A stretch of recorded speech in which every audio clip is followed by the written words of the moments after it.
Bem, pessoal, falar agora sobre crise de ansiedade, né? O que geralmente as pessoas falam, né? Um ataque de pânico, né? O que que acontece com isso? Por que isso é tão estranho? Por que é tão difícil de identificar, né? E porque isso limita, às vezes, a vida de uma pessoa durante muitos anos, né? E até ela receber o diagnóstico, né? Só para vocês entenderem, né?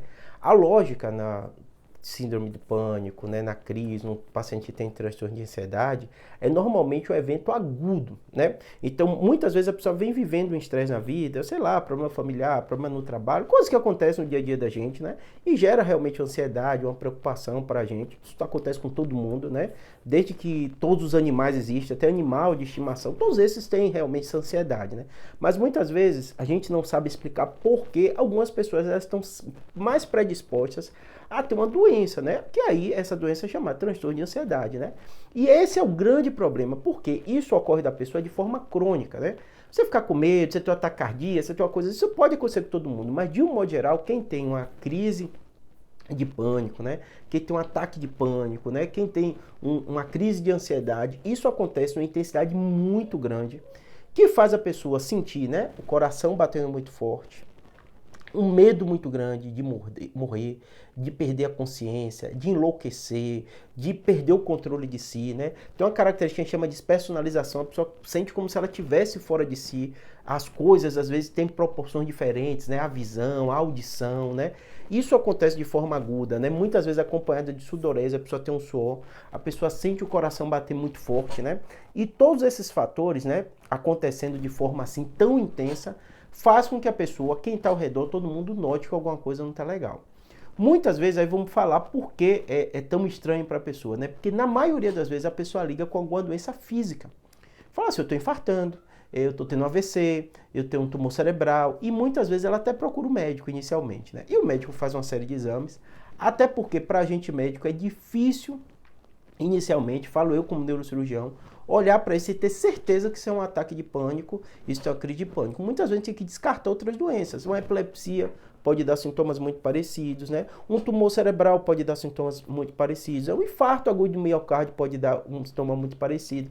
Então, muitas vezes, é um diagnóstico que a gente chama de diagnóstico de exclusão, porque você tem que pensar nas outras coisas, em especial na primeira vez. Mas a grande característica, né, dessas crises, né, é que elas se repetem.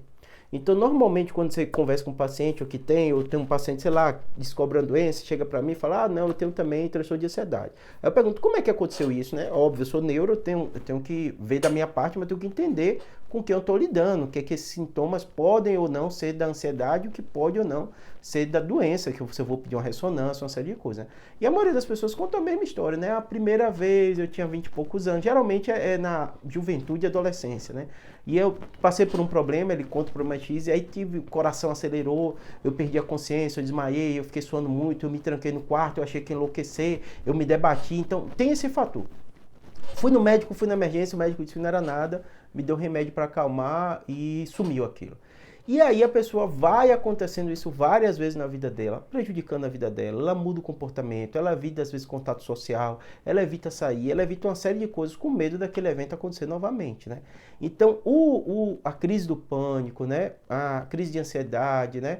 O paciente com transtorno de ansiedade, muitas vezes ele passa durante muitos anos o sofrimento solitário e sozinho, sem compartilhar com ninguém, porque ele tem medo do preconceito, ele tem medo do trabalho, ele tem medo do relacionamento, se a pessoa vai aceitar ou não, né? Então, os transtornos mentais, eles têm esse problema muito grande, né? Em primeiro lugar, só o nome é feio, né? Transtorno mental, né? Ou as doenças neuropsiquiátricas, mas elas são doenças como outra qualquer. Tá aqui a sede dela, né? É no cérebro que acontece tudo isso. As pessoas não são iguais e é numa incidência muito grande. Pra vocês terem ideia, quase 10% da população. Nesse período pós-pandemia, no mundo inteiro da sociedade mundial, fiz um vídeo até falando sobre isso, mundial de psiquiatria, diz que são maiores indicadores históricos. Nunca se viu tanta gente com crise de ansiedade, com transtorno de pânico, com ataque de pânico. Por quê? Porque a gente está vivendo estresse crônico por causa da Covid. Então você percebe que se soma um monte de fatores, estresse, pânico, desemprego, né, pior econômica, tudo isso faz com que esses eventos eles aumentem. E aí, qual o grande problema das pessoas? As pessoas identificarem e procurar ajuda. Quanto mais você posterga a busca pela ajuda, o que é que vai acontecer? Isso não vai melhorar. às vezes, o que que acontece com a pessoa? Ela cria estratégias, isso é até bom, né? Sozinha, e começa a ver, quando eu tô isso, eu respiro de tal jeito e tal. Então, muitas vezes, ela consegue meio que controlar, mas o evento acontece novamente. E muitas vezes, o fato da pessoa não ter uma ajuda, ela mesmo fica na dúvida se ela tem alguma coisa, se ela está enlouquecendo. A gente tem um preconceito também nosso com algumas doenças. E a crise de pânico, transtorno de ansiedade é isso. Então ela se sente fraca, ela se sente impotente. E lembrando, é muito comum quem tem transtorno do pânico ter um comprometimento muito grande da qualidade de vida nos relacionamentos familiares. Então, várias causas de divórcios é para isso, o fim de namoro é por isso. É que a pessoa que está do lado não entende o que está acontecendo. Né? Porque a pessoa não quer sair, porque ela não quer conversar. E às vezes ela está com a crise de ansiedade, ela tem um transtorno de ansiedade e não está tratando. E ela começa a criar estratégias, criar fugas, criar tudo isso que quem não está do lado não encontra.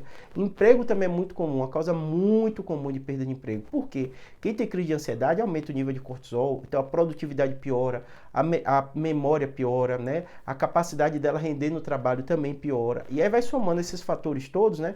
Muitas vezes quem está do lado de lá, o empregador, tudo isso não sabe, a pessoa não tem diagnóstico, nunca falou que tinha nada disso. E o que é que vai acontecer com ela? Às vezes ela vai ser demitida, ela vai ser desempregada. Então o fato de você que está sentindo essas coisas que eu falei, né? Ou que suspeita que você tem uma crise de ansiedade, né? Você procurar ajuda vai, em primeiro lugar, te ajudar a entender o que está acontecendo com você. É isso mesmo? Tem outras coisas. Eu falei, eu lido direto pacientes que achavam que estavam com crise de ansiedade, descobrem epilepsia, descobrem tumor cerebral. Então, assim, é uma coisa que, primeiro, é teu diagnóstico. Lembrando, é muito mais comum a crise de pânico e ansiedade com esse sintoma que eu estou falando. Muito, muito mais comum. É 10% da população que tem. Tumor cerebral é uma doença relativamente rara. Para o meu dia a dia é comum, mas população, estatisticamente você falando, ela é rara de acontecer, né? E você vai ter os fatores epidemiológicos. A idade, né? Crise de ansiedade, geralmente, quando começa, paciente mais jovem, uma série de fatores. Mas o médico tem que avaliar para escolher as outras coisas, né? Esse é o primeiro fator, a procura da ajuda, para você receber o diagnóstico. Segundo lugar é cortar esses preconceitos. Não é porque você é fraca, não é porque você não sabe fazer, não é porque você não teve estratégia certa, não é culpa sua, né? Eu fiz vídeo aqui recente falando, por exemplo, transtorno de ansiedade. 6 em cada 10 mulheres anunciaram, né, e falam nessa enquete, né, que demoraram anos para receber o diagnóstico por um preconceito dela.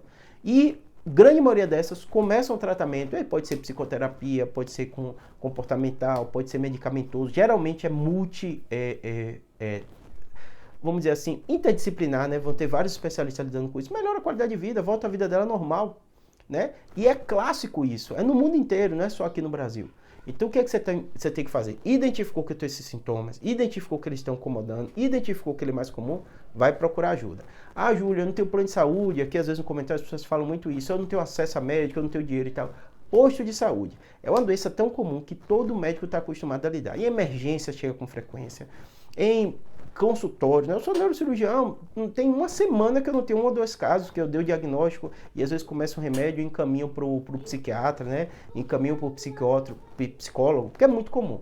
Então, o médico da família vai te ajudar nesse início, vai te orientar a ver se precisa de especialista ou não. O pior é você ficar em casa sozinho tentando resolver isso, tá bom? Espero que tenha ajudado, abraço.